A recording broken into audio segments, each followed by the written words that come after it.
Good afternoon, everybody. This is Dennis with the Active Trend Traders. Aloha. Hope everything is going well with everybody. Thanks, Eric.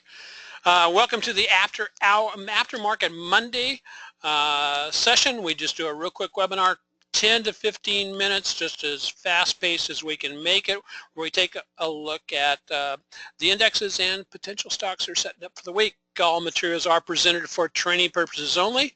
Traders should always paper trade any new method prior to the risk of their own personal capital. So those who are premium members have to be hopefully quite pleased with our results from last week. You got your text alerts on when we were going to enter, and we entered 3 different trades and have already taken off some profits on some of those trades. And so today we're going to be hit a quick market review, stocks and ETFs that are potentially setting up for the week, and then whatever else comes up. One of those whatever else's, people always ask me the question, so why do I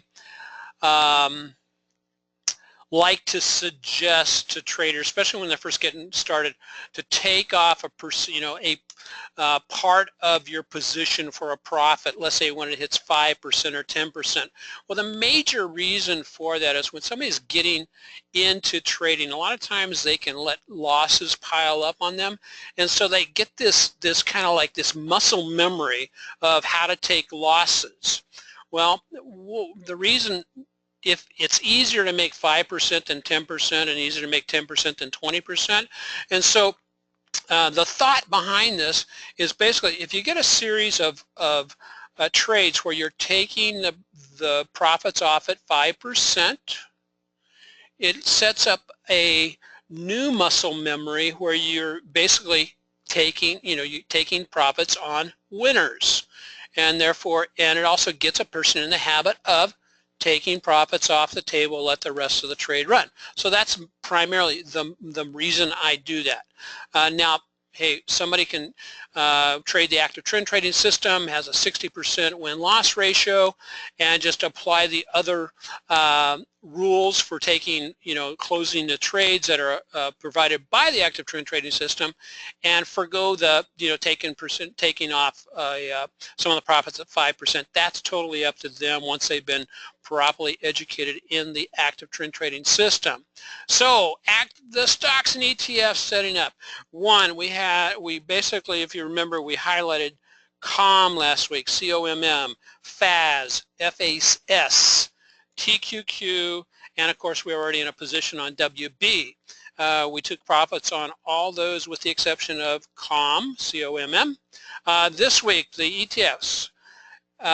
You had to be pleasantly surprised this morning and with the market's reaction to the French election, gapping up, get a nice breakout gap this morning, and it held on to its gains. That's an important thing to also remember. So for many of the stocks and ETFs that we're watching, they're above proper entries. And so what do we do now? One is basically you wait.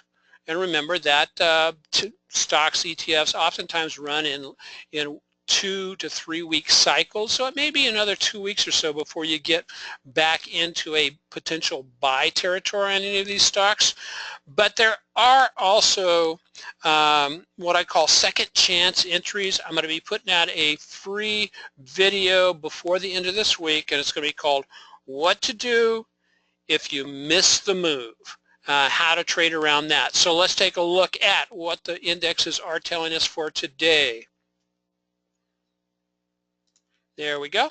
And there's SPX. SPX, we've been talking about this channel here that the stocks have been trading in, and every other time it's come up to the top of the channel line, it would get maybe above it, Pinocchio its nose up above it, and then pull back in like the turtle pulling its head back in its shell, and would drop back down. Today we get a significant bounce.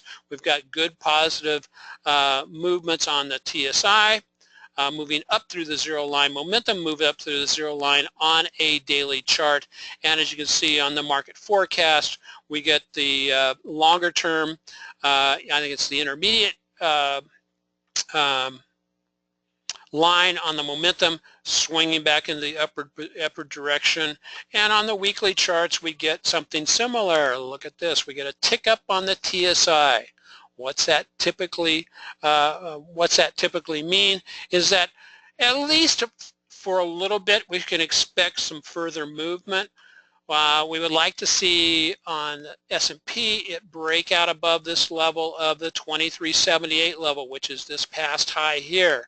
And then what's the next target? You can just basically bounce it up to these different ridges where ultimately if it retraces all the way to $24, to 2400, that would be this full move. And then you have a big cup to take into consideration. So at this point, extended away from the moving averages, nothing really to do at this point. I am not interested in getting into a trade on SPX. Index, nice, healthy bounce.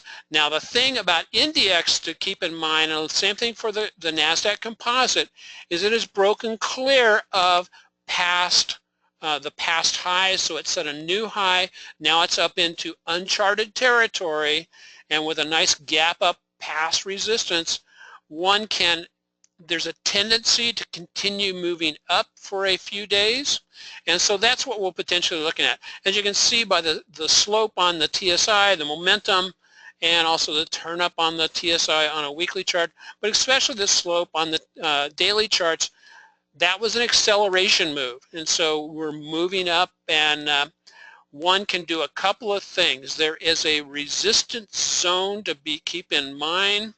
Let me get up I'll just throw it in. You got a resistance zone that basically is the top of that swing high there, and then down here where the bodies are. Just go to the closest body. Now anywhere in that area there would be considered a support zone. Excuse me, I said resistance, I meant support. It was old resistance.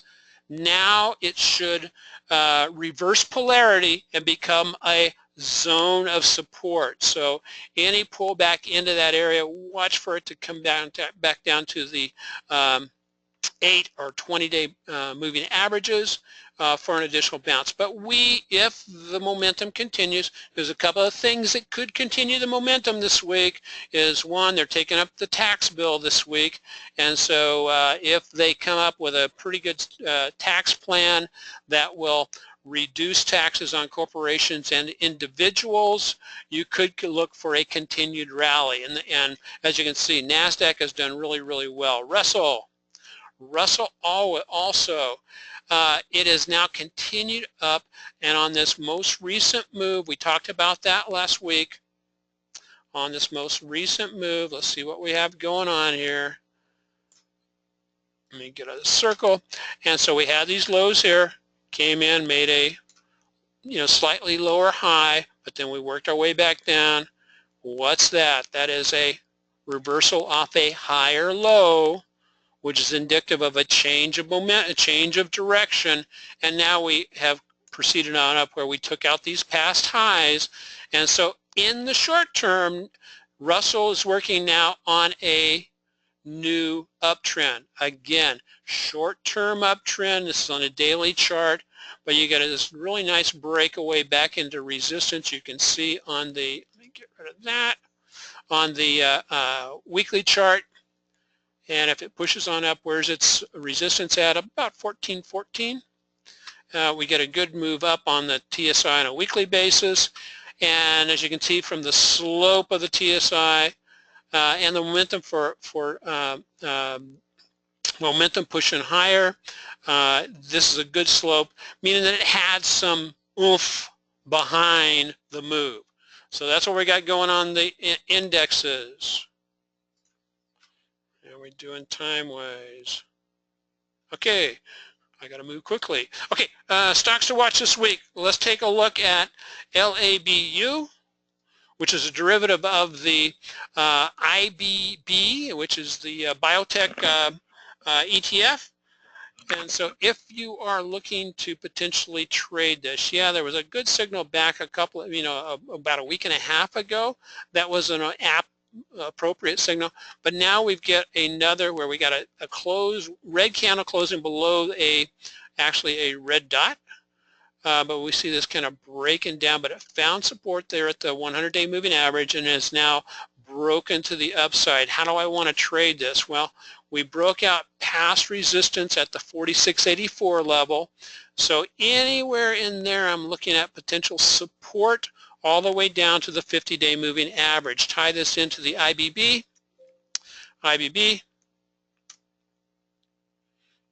Similar type thing. Just watching this. So the IBB pulls back to support about the 291 level. I want to have alerts triggering me to say, hey, I may be getting into a buy area on the other. Now, what about Nugget?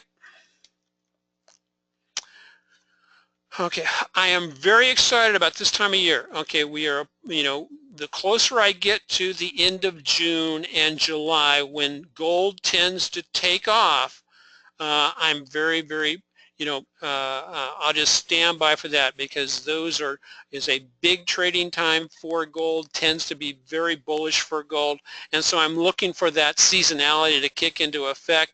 However, I will continue to look at both gold and nugget and dust for shorter term trades, like for the move that it did from down here at support at the 876 level.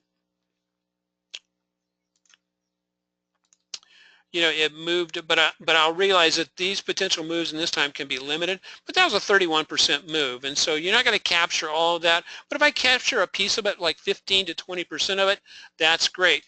One can flip it around and also trade dust. And as you can see, dust had if you're trading the active trend trading system, as you see, hey, we get a close above, a green candle closing above the red dot. Then we get a reversal on the TSI here, and then you get 4 really nice up days. If somebody had taken this trade, it would have ran up, about 12%. Not a huge amount, but again, something to keep in mind, just as an idea. Let's see. The 2 index ETFs I like are, one is TNA, which is the 3-time leveraged ETF of the Russell. And again, I want to draw lines in here at these bodies of these past. Let's get one in there. Let's get one in there. And that becomes our new support zone for this move. Nice breakout. It may push higher, but we'll see if it stops and pulls itself back. And so again, stay tuned for the okay, DVMT. Yeah, Michael, I don't know what DVMT is. And so, okay, Dorothy, you were in TNA and you went ahead and jumped out. And so, well, just be ready to get back in if you, Dell Technology. Yeah, I understand. Dell's doing some really good stuff. Be paying attention to it again. It's not on my radar yet, Michael, but thanks for bringing it to our attention. Let's see, TNA, absolutely. Again, I'm looking at, we got a breakout, so watch that level of support. And if you're wondering about this, as I've said many times, go to IWM. What is IWM telling us? And define your levels of support resistance off IWM. And then you can apply that. You can actually trigger a trade in TNA based on the technicals on IWM. That's what I love about the Thinkorswim platform. And one last one, and then we'll call it a day. TKQQ. Similar type situation. You can throw in your, finishes nice, with a nice spinning top, but at least it was, towards the upper side of the trading range today. If I'm in a trade that we entered down here at about $85, well, what do I want to do for a stop loss? One, I want to basically, if I fall back below 90, I'll go ahead and take I'll take the rest of my profits off on that. And it's fine. It's just basically a matter of pulling up my stop loss, and then I'll catch it if it bounces off the 8-day moving average. That's one way of handling it, and I will cover COMM. Let you see what it's doing. We entered down here at 40.50ish on the, well, actually about there, 40.54 on the, no, about there, 40.54 on the 18th, and we got a nice little run up on that. We FAS. And one of the things, if you're a premium member, you got some notifications today that I was taking some profits off the table, or at least profit alerts saying, hey, we're approaching levels of resistance where it may or may not push through. And that's the way it was with FAS this morning. We took a little bit of profits off the table at about $45 because it ran up against resistance and stopped. So nothing wrong with taking that profit. So that's it for today. Did we keep it within 15 minutes? We did. So any questions, shoot me an email, dww@activetrendtrading.com. I'll be glad to answer your emails. And if you're not a premium member, you may, just you won't get the actual triggers on the trades. But if you want to become a member, hey, try us out for a month. You might like what you see. Great training and a great family of traders. So with that, good day, everybody. God bless. Bye-bye.